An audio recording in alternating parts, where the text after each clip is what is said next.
All right, we are live, everyone. Welcome to Women in Work's sixth live author Q&A, which is all part of the Women in Work book club. I'm Courtney Moore. I'm the founder and president of Women in Work, and I am joined tonight by some great people. First, we have my comrade in all things Women in Work, Courtney Powell. She's our director of ministry content and oversees our book club. And we are just thrilled to welcome tonight Justin Earley, who is the author of our current read, The Common Rule, Habits of Purpose in an Age of Distraction. So welcome, you guys. Welcome, Justin. Thank you. Hey, Courtney and Courtney. I know we always get jokes with the Courtney. The last book club we did, Justin, we actually interviewed a girl named Courtney. So there were three Courtneys on. So that's a bit of a mind bender, but I like this. It makes it easy. And I want to welcome all of you who are joining us on Facebook Live. Some of you guys are watching this live on Facebook. Some of you are watching this live stream on our website. We just want to welcome all of you and say we're so glad you're here. We hope that you've read along with us, but even if you have not read, we know this conversation is just going to spur you on to want to go grab this book. But if you're on Facebook, listen, we want to hear from you. Leave a comment. If you guys have questions for Justin, if we can get to those, we certainly want to work those in. And if nothing else, just give us a little wave in the comments and let us know where you're tuning in from. We would love to know you and love to know where you're coming from. And also, you guys, stick around to the very end of the conversation. Courtney and I have a big announcement that we have just been waiting to share with the Women in Work community about something coming up in 2022. So you're going to want to hold on to that. So stick around. Wow, even I feel in suspense now. This is great. It's really exciting. It's going to be worth sticking around. And before we jump into our discussion of the book, we would be remiss if we did not give a special thank you to Jonathan Howe, who is hosting this event for us tonight on his the Zoom channel. We literally, this wouldn't be happening without Jonathan because we cannot do anything technical on our own. So we're really, really thankful for you, Jonathan. He's hosted several of our Facebook Lives, and this is actually the sixth book that we have read together as a community. And so if you're curious about any of our previous conversation or previous books, just head to our website and you can see all of our previous interviews on there. There are links to books that you can order and things like that. So you can check it out at womeninwork.net/book club. All right. So you guys, let me introduce you to Justin. We want to tell you a little bit about him. If you have not read the book, if you've read the book like us, you feel like you're BFFs with Justin, even though he's never met us until this moment. We feel like we know him. So Justin, the funny thing is, I assumed when I bought this book that you were just like all the other authors who write Christian nonfiction. You were a full-time pastor, but that is not true. No. All right. Yeah, that's right. Justin is actually a lawyer, which honestly, that just made me want to read the book more when I learned that, because of course we love all things work and vocation. And that just even made me more curious of what inspired you to write this book, but we'll talk about that in a minute. Yeah. So he is an author. He's a lawyer. He does some speaking. He is from Richmond, Virginia. He graduated from the University of Virginia with a degree in English literature, which is fascinating. Before spending 4 years in China, you guys, as a missionary. Fascinating. We're going to talk about it. He got his law degree from Georgetown University Law Center, and he now runs his own business law practice in Richmond. So, of course, we're talking about his first book, The Common Rule, Habits of Purpose in an Age of Distraction. It was published in 2019. And his second book, y'all, has just come out in November. It's Habits of the Household, Practicing the Story of God in Everyday Family Rhythms. It just launches, just brand new. If you guys follow Justin on social media, you are seeing that thing splashed everywhere, and we're dying ourselves to read it. So Justin, interesting. You write some fiction and poetry. You're working on a children's book. I mean, it doesn't stop. Yeah, I love writing. He has a wife named Lauren and 4 sons. And I feel like I almost know Lauren even from reading the book. So we're just so glad you're here. And before we jump into the content, can you just give us a brief, tell us just real briefly how you went from being a missionary to a lawyer and then an author? I know that's a big question, but just give us a little tidbit of how that happened. It's a really important question. And it's fun to be talking to an organization that is focused on work and vocation, because my shift from missionary to lawyer and then my shift from lawyer who also writes book is actually like a lot about my story with work. So I'll answer the first question somewhat briefly, and then we can go in.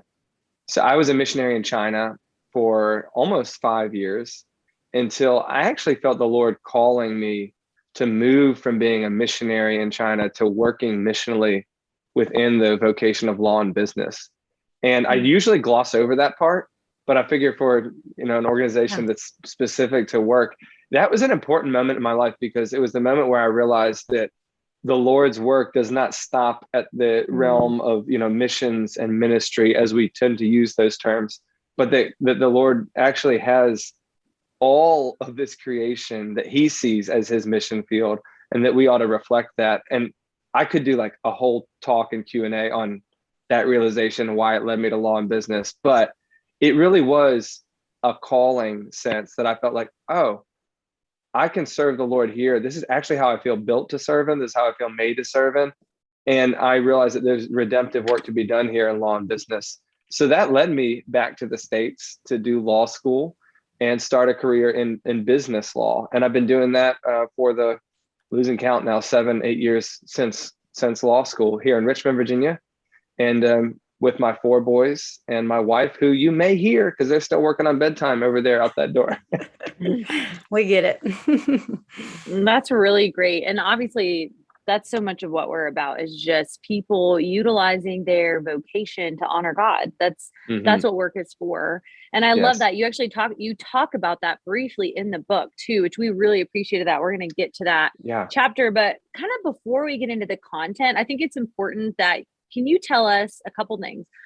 You talk about this in the intro, but what inspired you to write the book, or really even just develop these habits? And then can you explain what a common rule is? Because I think even the terminology, is not super familiar to people. So we would love for you to kind of tell us what a common rule is, and then what prompted you to start implementing these things in your life.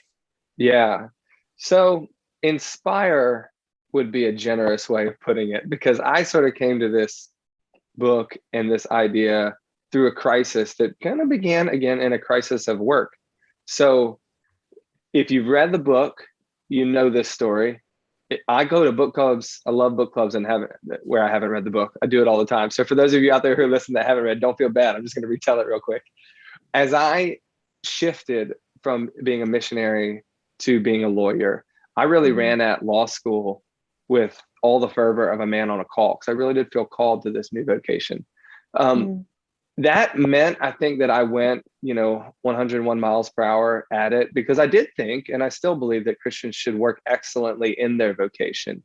And part of that was really good. I was like graduating at the top of my class. I was getting my dream job and mergers and acquisitions at an international law firm down here in Richmond.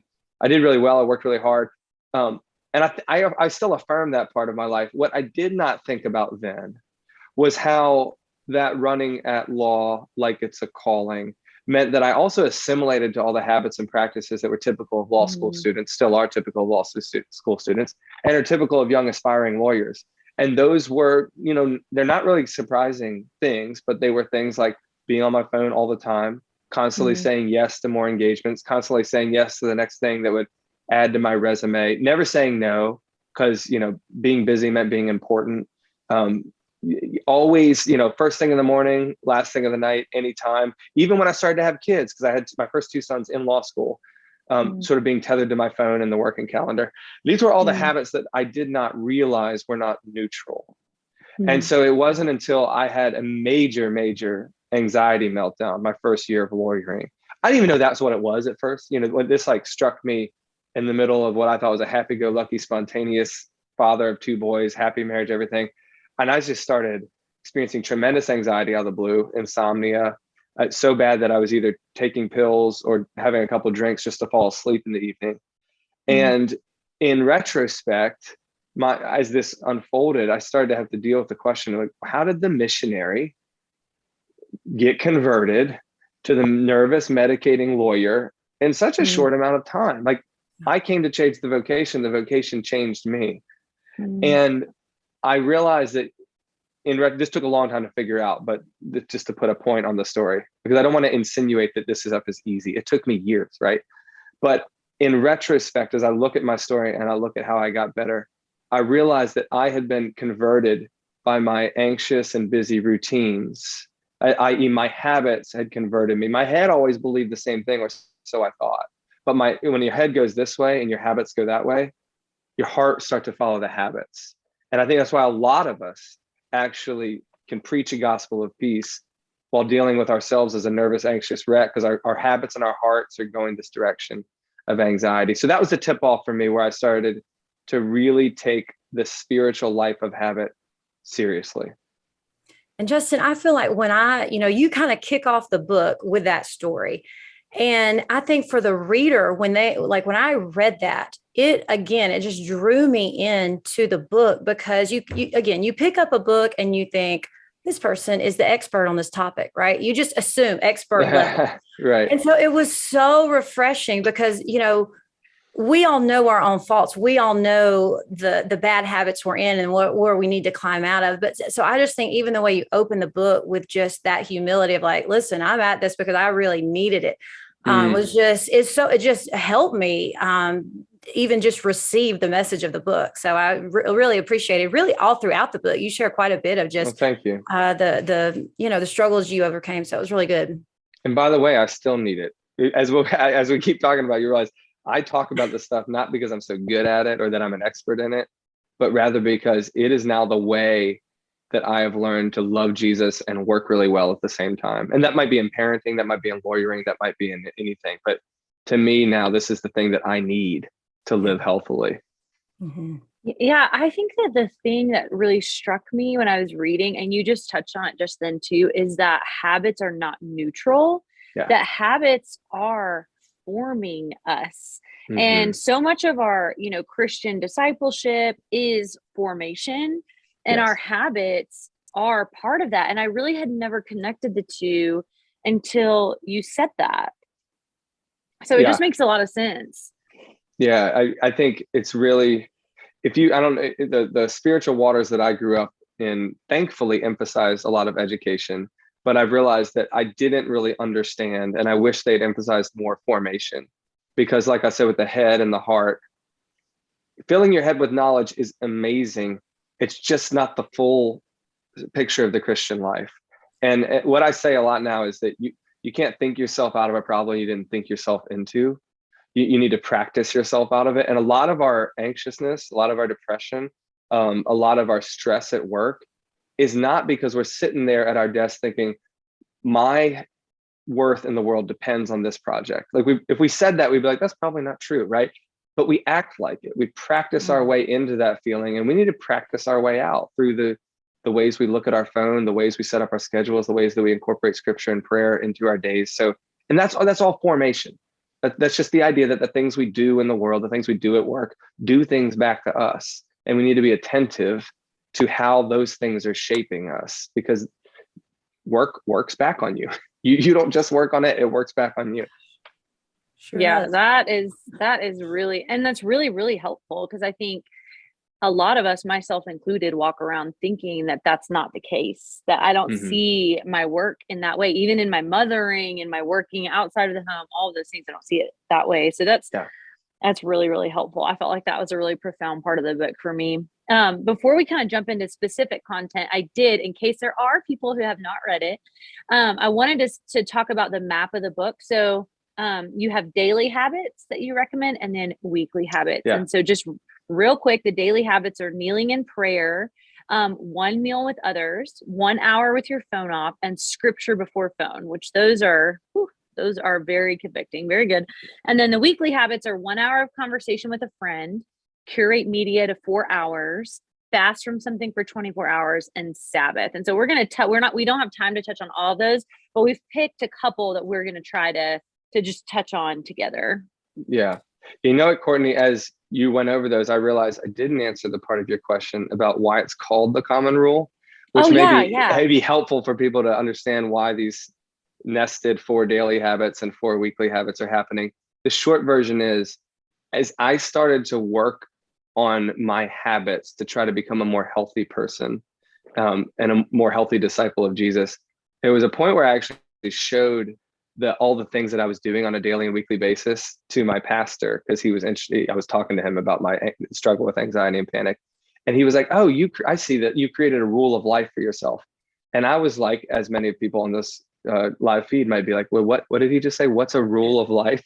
And so I went, looked it up and looked into it. And the idea that we would set up communal habits to govern small and big things in our days and weeks and months and years is not new at all. So monasteries and other spiritual communities, even you read this in the story of Daniel in the Old Testament, Christians throughout, biblical history have been attentive to the small practices in their life, and they've called it a rule of life. And the thing that I would emphasize there is just that the idea of a rule and a rule of life is not the idea that you must obey all these little habits. It was actually the Latin root for a word that connoted a bar or a trellis. And the idea was that our days and our weeks grow on something like a schedule. Our spiritual formation grows on habits. And just like you would build a trellis for a vine or a plant that you want to grow up and flourish and become something beautiful, we as disciples of Jesus need to think about what are the trellis of habits that our loves and affections grow on. And that's why you get the cover of the book of this like calendar as the trellis for a plant, because the idea is what kinds of habits would help us flourish as lovers of God and lovers of neighbor. And that's where I came up with, okay, well, here are 4 habits for the common person, not necessarily at the ministry, because pastors have a different sort of life. Like they should probably be taking a silent prayer retreat every month. My job doesn't ask me to do that or command that I do that, but I need to figure out the habits and the rhythms for my place in the world. And so that's why it's called the common rule. It's a rule of life for common people like you and me. Yeah. That's really helpful. Yeah, it's so good. And when Courtney and I got the book, before we even began reading, we just were like looking at the table of contents. We were like, oh my goodness, this is gonna crush us. But how bad we need it so bad. It's really true. It's really good. And the other thing is just how theological it is. It's just so rich. And I mean, again, I don't know if I already said this, but your writing is just so beautiful. So it just draws you in with all these beautiful, rich theological themes. But okay, so on to the next question, Justin. So of course, at Women in Work, we love talking about and helping inspire women to really imagine ways that they can reflect God through their work. Really, we want them to image God through what they do and really steward the gifts that He has put within them, really leverage all they have, all their potential for His glory. And so the first daily habit that you discuss in the book we talked about is kneeling prayer. And even in the workplace, and I have to tell you, that first habit, I cannot tell. There is barely a day that I do the kneeling prayer where I am not in tears. I don't know if it's just something, just getting on the floor. It's just so humbling, and you just are reminded, wow, I need you today, Lord. Yeah. Anyway, so I love that habit. Okay, but you really talk in there about, you kind of give us, like you've already discussed, a little bit about your theology of work. And so this is kind of a big question, but how would you define work? What is work, and why does our work matter to God? You kind of hit on this a minute ago, but I mean, this one's a big one to me because, as you noted earlier, I write. I like writing, and so I've always come at the world through words. And if you think about, when I think about the things that I do as a lawyer or a speaker, a writer, even as a missionary, they were often using words to shape realities in the world. And this is not totally unique to lawyers. I think everybody does this in a certain way in meetings and writings and emails. Words shape the world.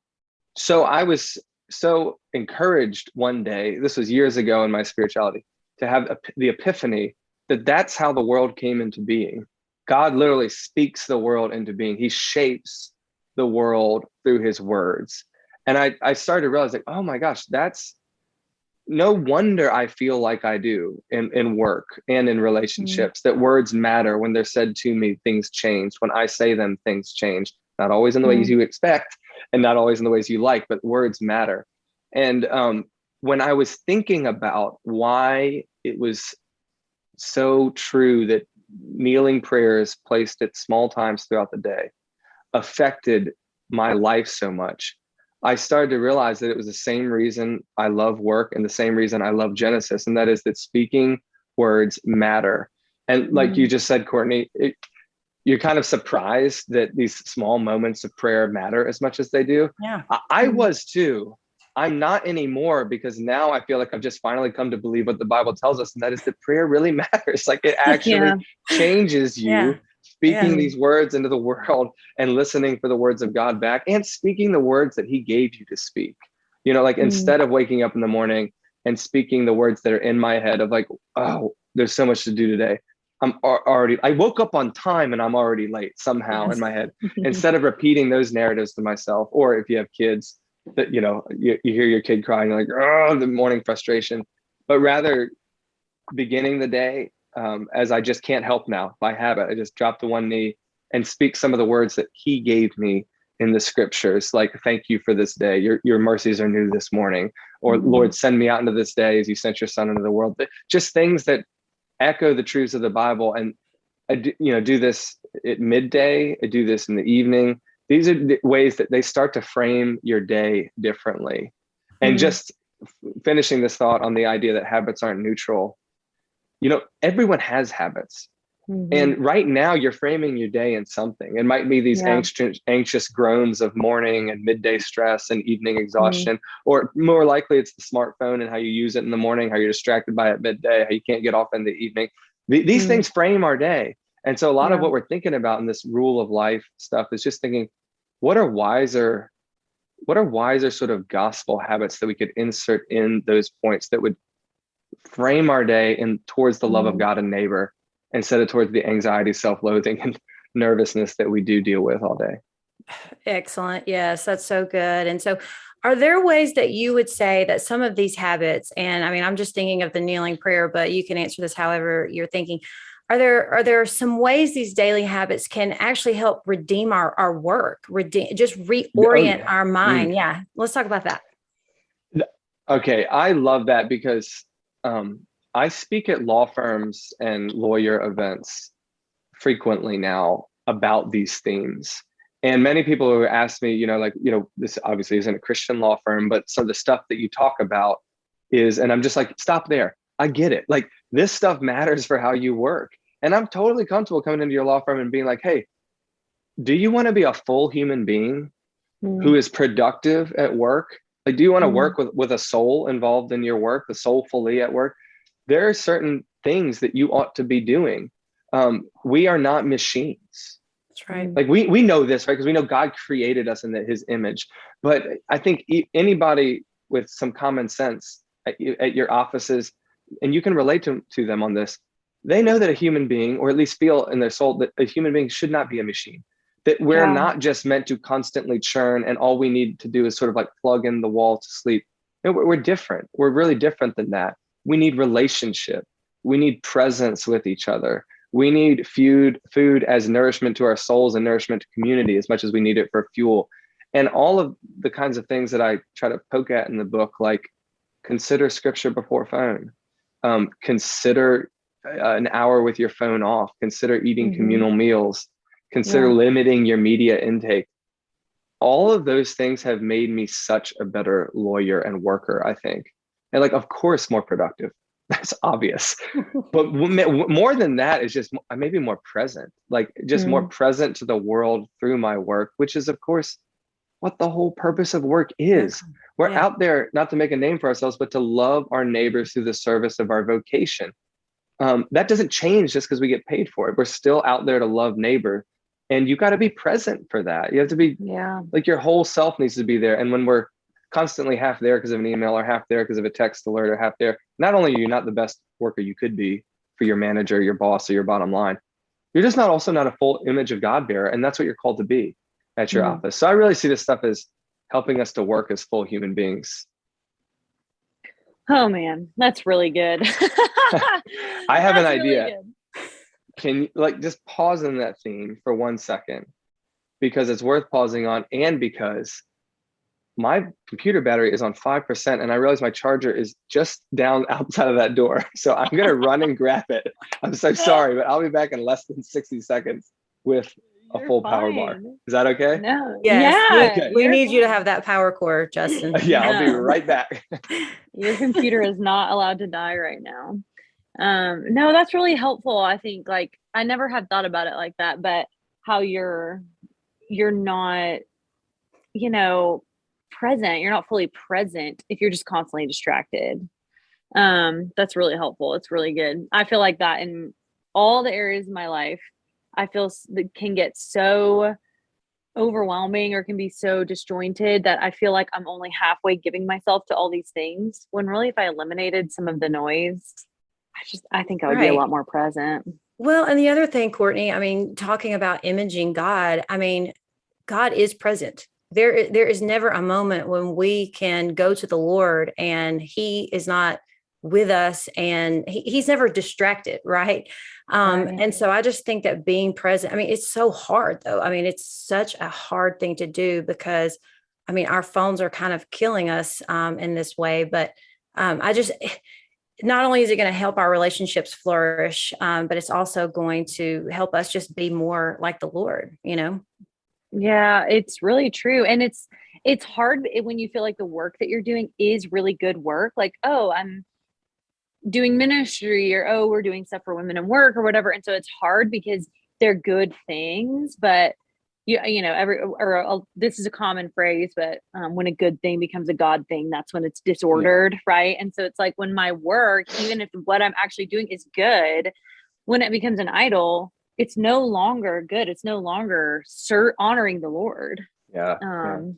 By the way, I just want to say I had my headphones in as I ran down to get my charger, and I heard all of that. And you guys like right on the theme. So I love that. The idea of presence. And people talk about work-life balance, which is fine. And I get what we're talking about. But I think a lot more about being fully present to work and fully present to life when you are at those things. And if anybody is a mother or a parent like me, you're thinking about that too, right? You're thinking about, how do I be present to being a parent? How do I be present to work? And a lot of the things that divide us are around technology and busyness, and where we start to become, we start to mix up and blur the lines, and we start to lose our presence, which is to lose our calling in those things. And so a lot of the habits that I think about are ones to put us in the center of the calling while we're there. Yeah. And then release us to the next calling while we're there. And that's just the idea of really being present to where we are at the time. Gosh, that's exactly it. Well, okay, kind of in that same vein, I want to talk about boundaries and limits, because I think that a lot of the theme, really even in your book, is about setting up, obviously we're talking about habits, but some of those are literally you drawing boundaries around things for yourself. And I don't remember if you use if you use this exact terminology in the book. I was just going back through it, but the terminology I was thinking of is the communicable attributes of God and the incommunicable attributes of God, right? Where there are things. I took my systematic theology long ago as a missionary in China, and I remember that one. You're onto something. Keep going. Yeah. Okay. So obviously the communicable attributes of God that we should image and that we want to imitate is that God is loving, God is holy. We're called to be holy like He is. But then there are incommunicable attributes, which are that God's omnipresent, that He's omniscient, that He's omnipotent. And I think that a lot of what we are seeing, what I'm seeing, what Courtney's seeing, what we see even in our community is we are trying to be omniscient. Our phones make us feel like we can be omniscient. We're trying to be omnipresent. Our phone, I mean, we're really harping on phones, but I mean, honestly, like just the things in our life, we kind of put ourselves in these positions where we are trying to be something that we were never intended to be. And so I want to hear you talk more about limits, our own limitations as people, and how our habits can help us acknowledge that we are not infinite, right? Like we're finite beings. We are not limitless. Like we have to have limits. So how can we set boundaries in ways that are healthy, but also realistic? You talk about this briefly in a chapter where there are times where you can't just it's not like every single day you can just turn your phone off. You might have a deadline or whatever. Like you have to, there are realities to our lives, but how can we set up boundaries in ways that are appropriate, that are healthy? Why do we need them? Why do we need to have limits on the things that we're doing? You're just striking at the heart of the themes and the practical. And this is where I like the key themes go with the important practicals. So on the key theme, you said it really well. I think the fundamental sin of Eden was trying to be God, like become God instead of be like him, imitate him in a way that is humble and created. I see that fundamental sin played out in our culture. And I don't mean the culture out there. I mean, like the one that seeps in here. Like we do this. We invent phones to help us do it. We try to stretch towards the limitlessness, and we are really resistant to any limits, because I think it strikes at the key American idol, which is freedom. And biblical freedom is great. Biblical freedom is the idea that you can do what you were created to do. Like it's for freedom that Christ sets you free. He set us free from the bondage of sin, because we could not do what we were created to do, glorify God. He set us free from that so we can actually live and walk in the Spirit and glorify God. That's freedom, being able to do what you were created to do. What we think freedom is being able to do whatever we want to do at any given time. And if you have watched a toddler try to accomplish that, you realize they know how to work themselves up into their personal living hell at any moment by trying to do everything they want to do. And then you watch ourselves try to do this. We want to eat what we want when we want it, and be on our phone when we want it, and sleep with who we want when we want it. And we start, these are the personal hells we create for ourselves, because we are resistant to the idea that God gave us loving limits. And I think that's a humbling, right? But it should be freeing at the same time, because it's also the idea that within those limitations, we experience the good life. And I think about my son's learning the piano right now. And I don't tell him this all the time, because he's only 9, didn't quite get it, but he's got to learn those limits of the scales in order to be free to improvise one day. And if you play an instrument or a sport, what it means to be free at in your vocation, actually, when you become really good in marketing, or really good at your accounting books or something, there's just a freedom you experience. Like, I can work in this area. That's what I'm talking about in life. These limits set us free. That's the theme. It bleeds into the practicals. Like when I think about turning my phone off for an hour each evening, which I did before we got on this call tonight, I was set free to be with my children in an important way. Like, and you'll know this if you turn off your phone, which you actually can do. You have to hold the side buttons for a really, really long time. And then the phone will suddenly ask you, are you dying? Do you want to call? And they're like, are you crazy? Or do you actually want to turn me off? You turn it off and you'll feel it immediately. You'll feel strange. First, scary, like unreachable. What if something happens? That's the way important things always feel at first. Like, whoa, this is a new experience. But you're set free in an important way. I don't do that on days or weeks where I have a super important deal closing at the law firm. I stay attentive to it. But the beauty of habit is that you fall back on the norms. Like, I go through an intense deal cycle where we're working on selling a company. And yes, I remain available on my phone almost 24/7 for a couple of days or even weeks. And then I remember that's not the way I want to live. I had to do that well to do this project. But that's not how life works. And that's what I missed in law school, right? Like, in law school, you have to study really hard for a couple of weeks to get the A on the exam. You can't live like that forever. And I think that's the mistake that we live. You have a newborn, you got to stay up all night sometimes. You stay up all night all the time, you're going to die, right? Like, it's just not going to work. Right. Like, there's, fasting works in this, curating media works in this. Anybody who looks at the habits of the common rule, they'll realize that, 4 of them are just about the idea of resisting things, resisting constant appetite, resisting constant work, resisting constant media. So as you asked an important question, Courtney, I could go on and on about the beauty of limitations, but I'll just park it there. Limits, godly limits are beautiful, freeing things. And we need to learn how to incorporate them into small daily practices.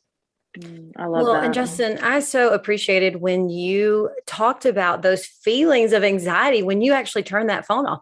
I mean, honestly, when you just put that in print, it was like, oh my gosh, like, it's not just me. It was almost freeing just having another human admit, oh my goodness, I really connected to this thing in an unhealthy way. Yeah.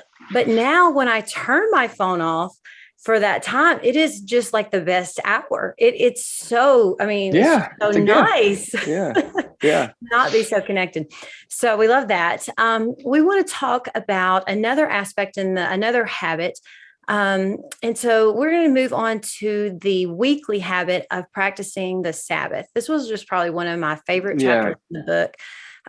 You talk about how we tend to, you kind of even mentioned this a minute ago, how we view ourselves as really so important. Like they need us. I can't put this down because I'm so significant, and I'm finding Mhm. that I have to prove myself. I really matter. And that's proven in how busy I am and through all of these things. And then one of the things you said in there, I thought this was just kind of genius. You mentioned the focus and the finish of our work. And those two Yeah. elements of work, I just love that. But that when we take a Sabbath, it kind of reminds us that, oh my goodness, the work is it's not finished, Mm. and then you push us to Christ and how, on the cross, it is finished. And Mhm. one of, I think, the most beautiful sentences in your book, you said, it is finished is the lullaby of all things, our restless hearts included. I mean, just that word lullaby, I'm ready to take a nap, right? I mean, Yeah. it is Yeah. finished allows me to sleep. And so can you just talk about Sabbath and how it's okay that we don't finish because we have someone who finished for us? Yeah. Yeah. The Sabbath is a hard earned discipline for me. Like all things in life, I've sort of been humbled into it, but it's a really precious rhythm now because, and I'm getting this from other theologians. Like I didn't invent my thoughts on Sabbath, nor let's think about the habits in the common rule. This is one of the 10 commandments, right? This is not like a new habit that I'm bringing in. This is That's the idea right. of like, oh, for all of creation, God has suggested this as a weekly rhythm. Yeah. And but coming to actually submit to that and honor that has been just an incredibly freeing time in my life, because I think now I have figured out how to work out of the rest instead of just rest from the work. And if you've heard pastors such as Tim Keller talk about this a lot, it's this idea that I am not just collapsing on Sunday and being like, oh, like I need rest. That's part of the truth. But really what Sabbath is doing is the first day of the week. And I do my Sabbath on Sunday. I don't think everybody has to, but I do mine on Sunday to sort of say, I would need the love of God and the community of believers. That's in my church service. That's also in my family dinner and spending time with my family. This idea that the work of the world is done. That's what I'm hearing on Sunday morning in some form or other. Jesus on the cross said, it is finished. You are justified. You have nothing to prove. You have all my love now. And you come to the benediction and the commission part of the service, whether you're a high or low church, there's some part where your pastor is going to be like, now go out into the world and share it with people. Then I go to work out of that day. Like Monday comes from the gospel rest and the blessing of like, go now love the world. That's like going to work on Monday morning in order to love your neighbor through your work is so different than working constantly around the clock to prove that you can finish it all. All the while, while Christ is in the background saying, it's finished, it's finished. I have meaningful things for you to do, but you don't need to finish anything. You get to work with me. And as I want to do right now in my stage of parenting, I find metaphors for all this in kids everywhere, right? I don't ask my son, Asher, he's the one who's kind of handy with tools. I do not ask him to help me. We screwed some screws into a cabinet this weekend. I do not ask him to help me because I think that he can finish that job. He cannot. I ask him to help me because I want to be with him and I know that he loves working with me. That's how we're called to work. We're not going to work to say we can complete this in the world. We're going to work because God is in our work. The love of neighbor is in our work. Let's go be with God and with neighbor there. And similarly, on the topic of children, we don't really know how to rest until we realize that there is a God who is bigger, who is stronger, who is more powerful than us, and that he is in charge of the world. He's controlling the world. That's how you can finally rest. And I think of like my little baby, laying in my lap and sleeping.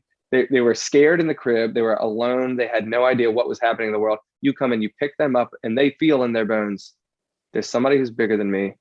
that loves me, that will hold me, then you can like conk out. That's where you like conk out like a baby, right? And I think of that as Sabbath now. If we don't know that God is ultimately the one who's shaping the world, we don't know how to rest. But when our soul finds rest in that truth, we can actually really turn it off.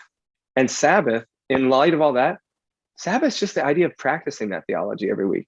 It's not more complicated than that. We could talk about the practicals all day, sure. And I'm fine if you want to, but it's just the idea of like practice that theological truth over and over and over. Because again, you did not necessarily think your way into your anxiety and your restlessness. You also practiced your way into it. So you need to think and practice your way out. And Sabbath is the part where those two really merge. Yeah, that's so good, Justin.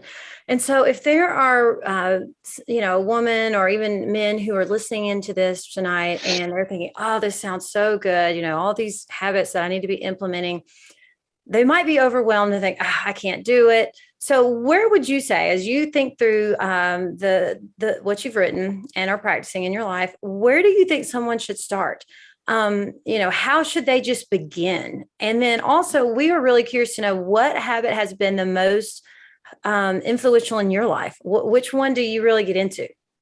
Okay, I know the answers to this. Where to start? I would say start with two little things. That's one habit and one friend. Okay, and I put it like that because if you're crazy like me, you can try to do all these things at the same time. But I was a man in crisis. So these were lifelines. I was willing to just radically reorient my life. Hopefully you're not. Starting with one little habit and one friend is amazing because here's what happens. Let's take scripture before phone, which is one that I often hear from readers and other people that this one really reshapes their day. Find a friend and say, I want to practice this one little scripture before phone habit with you for the month of January, let's say, which by the way, make habits, not resolutions. But you'll change your life in 2022 by doing small incremental changes like scripture before phone or kneeling prayer, something like that. Big goals are just, they're different. You need habits to get there. All right, diatribe over. So small habit and a friend, and you need accountability for true habit change. I've never ever in my life changed alone, just period. Like every time I change or create a good habit, it's because somebody else is either keeping me accountable or doing it with me. So if you pick a small habit, like instead of saying, I want to be a person who reads scripture this year, say, I want to be a person who does scripture before phone 1 month with this friend. Here's what happens. You actually stick to it because you have a friend asking you. After a couple weeks, an amazing thing happens with small habits. They sink down and they become internalized. And so you actually can now add all these other ones because you're not carrying the weight of that anymore. And so I would say scripture before phone is probably the one that I would say that has changed my life the most. The other one that's changed my life the most is the weekly habit of a weekly hour of conversation with friends. And that's for the reason I just mentioned, that change happens in community. So I would commend those two, and I would commend finding a friend and picking one habit to start. That's great. Thank you. Yeah, that's helpful. That is really helpful. And one of the things, we haven't talked about it that much tonight, just because we've kind of focused more on individual habits and also kind of what will serve our vocational work. But I thought that a really beautiful part of the book was an emphasis on community, like the hour conversation with a friend, the meal with someone else, and just how important it is, especially coming out of COVID, how we have just all collectively learned together how important community is for one another. And I love habits that are formed around reminding ourselves that we need each other. I thought that was really beautiful. Well, Court, did we have any questions? Let's see. We did have a question come in. Someone said, I've read books from pastors on Sabbath that felt a little unrealistic. I love that you didn't quit your day job to write this book and that you don't encourage us to do that either, to flourish. So which habits are hardest for you to maintain alongside your good work? Oh, I like that. Yeah, that's good. That's a great question. The habits that has been hardest for me to maintain recently is the habit of fasting. I go through good rhythms where I'm actually, fasting from food a day a week, and then I get out of it and I'm not fasting from anything. And I miss that. Fasting is such a good way to remember who you are. And that is it doesn't have to be food. It could be social media. It could be wine. It could be sweets. You take that thing that you love away, and you start to realize how much you yearn for it, which starts to point the finger that the problem's not out in the world, the problem's in your heart. Like you need this in order to cope and exist in the world. And I'm at my healthiest when I'm doing that, but it is hard. It's hard to do a good day of good work on an empty stomach. Especially hard if you're a young mother. Fasting probably not the right habit for that time. But I find that one challenging, and yet it's something I always need to keep coming back to. I think that's probably the one that's the most challenging for me. At work, it's hard sometimes to stop and pray, or things like that. But I actually think those are much easier to learn. So I'd go with fasting as the hardest one. That's really helpful. Well, hey, we're starting to wrap up, but I just wanted to say thank you again so much for just being with us and answering our questions. I attend a church here in Colorado, and we are doing this discipleship program called the Institute. And part of the curriculum, we talk a lot about formation, and this book is actually one of the 5 books that we read as part of the curriculum. I'm very honored by that. That's awesome. Yeah, and so this worked out well for me. It was like killing 2 birds with one stone because I read it for this and I'm reading it for the Institute. But all the people, even before we were reading This Is Women at Work, all the people in my cohort have just really loved it because there is it's really practical, but it's really deep theologically too. And so it's just a really helpful tool. One question that we end every book club with and that we wanted to ask you is, what are some resources that you recommend? Like, what are some of your favorite, if you had to pick, like, this is my favorite book to read as a disciple of Jesus. I want you to tell us that, but also I really want you to talk about your new book. We want you to tell us just a little bit more. You don't have to, tell us the whole book. Give us a teaser though. I want to hear a teaser about why we should read that book. So start with a resource that you would recommend, kind of like number one, what was your favorite book this year, or just favorite book of all time? And then tell us about your new book. Yes. On the subject of habit, The Power of Habit by Charles Duhigg, which is a New York Times bestselling book, about a decade old right now, is the go-to book that helped me understand. He's not a believer, or to my knowledge. It's just a really good book on the neurology, psychology, and sociology of habit. It was reading him. I read other people like Jamie Smith and other people who apply this to spirituality, but that book changed my life. And if you're interested in this topic, I would go read that book. It's super fun to read too. It's really well written. Another book that has just changed my life recently was called The Domestic Monastery. And it combines the idea of spiritual rhythms and parentings. It was like a mind-blowing book. It's very small, very short. And I say that partly as a segue because this book just reoriented my idea of parenting. And the next book that just came out last month was all these same concepts, but just applied to, the household is this place of thick formation too. And I think my big realization in working on the common rule and all the things that we talked about was that our habits form who I become. Like, I'm becoming my habits, so I should pick them carefully. I suddenly, at some point in this journey, turned to my children and was like, I'm becoming my habits. They're becoming me. My habits matter to our spiritual formation. I got to think about this. No, I get to think about this in terms of the household. What would it mean to do some of these rhythms communally? What would it mean to think of ones that are just specific to my children? All in all, it's this idea of reframing the household into not a place where you just have to get things done and grow your kids up to send them out to college, but rather the household is this opportunity that you all get together to learn how to love. No place like the house teaches us what it means to live right next to sinners that are rubbing up against you, and you're impatient with them, and they're frustrating, and they're babies, and they're annoying, or they're spouses, and they're making you mad. And you've got to figure out how to love them anyway. This is the idea of the school of love. And so I think about that now, and that's what the next book is about, is how do we think about habits that form us in the school of love in our household every day with our spouses and kids.